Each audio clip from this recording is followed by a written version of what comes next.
Sir, thank you, sir. Sir, the Ministry of Chemicals and Fertilizers are the single largest driver of the supplementary demand for grants, sir, and they're seeking additional 31,066 crores, sir, a staggering 16.39 jump over the original allocation. In the last fiscal year also, sir, the Parliament approved 20,000 crore through 2 batches of supplementary grants. Sir, in the budget estimates of 24-26, fertilizer subsidy was budgeted at 1.67 lakh crore. Now they are seeking additional 31,000 crores in allocations through SDG, sir. In my opinion, this is not budgeting, it's firefighting, sir. Sir, despite all the rhetoric of Atmanirbhar Bharat, India still imports over 25 to 30% of urea, 50-60% for DAP and 100% of potash, sir. This is a dangerous over-reliance that leaves Indian farmers at the mercy of global suppliers, sir. And great example, sir, of the dependency came last year when China imposed restriction on fertilizer exports, severely impacting India's DAP and urea supply. Now, these restrictions by China led to a 75% drop in DAP imports from China in the first half of financial year 25, sir. Nearly 30% of India's urea imports in 2024 came from China, and making our country vulnerable to China's trade policies, sir. Sir, even raw materials like phosphoric acid, ammonia from China, which means that even domestic fertilizer production is affected by Chinese policy decision. My question to the government is, how did the government allow such a critical sector to be held hostage by China? Sir, the urea imports are regulated by government. In financial year 25, it stood at 43.16 lakh tons. Now, in 2023, sir, the Union Minister for Chemical and Fertilizer said it is an attempt to end import dependence on urea by 2025. Where is this promise? Is it also another classic BJP promise which will never be fulfilled? Sir, now I am quoting from the latest media report that public sector banks write off 6.15 lakh crore in 5.5 years, sir. The Finance Ministry insists that this isn't a waiver and that recovery mechanism like SARFAESI, DRT, civil courts, IBC will recoup the dues, sir. Now, actual figures, if you see, sir, tell a different story by public sector banks. They have recouped only 1.6 lakh crore of the write-off, sir.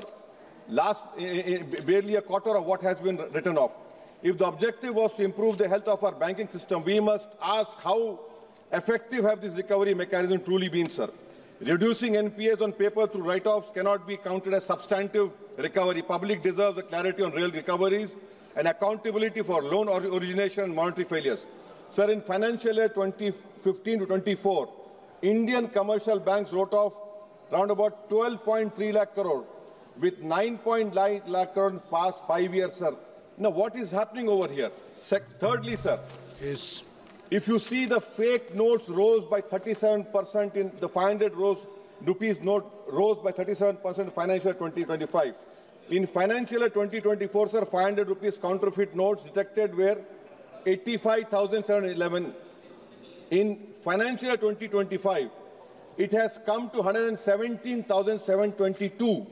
200 rupees counterfeit notes in 24, it was 28,672. In financial year 32,660. What is this government doing? And because of all these counterfeit notes, you have seen Pahalgam happening, you have seen Delhi happening. Is this your nationalism that you cannot control it? 500 rupees notes, 200 counterfeit notes have increased, sir. Yes. Sir, lastly, sir, on minorities, sir. In 23-24, sir, 3,000 crore was the B. This government, sir, ministry surrendered 2,000 crore, barely utilizing the funds. The same playbook is followed in 24-25, where the allocation was 3,083 crore. It has been slashed to 1,681 crore. In 25-26, sir, the budget for minority ministry was 3,350 crore, which is 166 crore more than 3,1834 of last year. Again, what you have done is you have cut the budget. Pre-matric scholarship, sharp decline from 433 crore in 23-24 to 326.16 crore in 24-25. Now it is 195.70 crore. Pre-matric, the highest dropout rate in India are the Muslims. Please conclude. So I am concluding, sir. Actual spending is even lower. In 23-24, only 95.80 crore utilized, 90 crore released in 24-25. Merit come means the same thing, sir. Sir, this PM-JVK scheme, I'm concluding, sir. PM-JVK scheme, it was specifically targeted for minorities. What this government has done, they have made a universal scheme. They have universalized it. Now this whole fund is being spent on areas where minorities are not there. And that too, sir, this money has been restricted. So I demand that the Minority Ministry funds for pre-matric, post-matric, merit cum mean should be released immediately, and the unit cost has not been increased, sir. Sir, thank you. Last point, sir. Last point on Poshan, sir. On PM Poshan scheme, the ministry said, I'm concluding, sir, 12,500 crore remains the same budget, sir. Sir, the honorarium to cook come helpers is rupees 1,000 a month. Please. From last 10 years, it has not been increased. I demand it should be increased, sir. Thank you, sir. Thank you.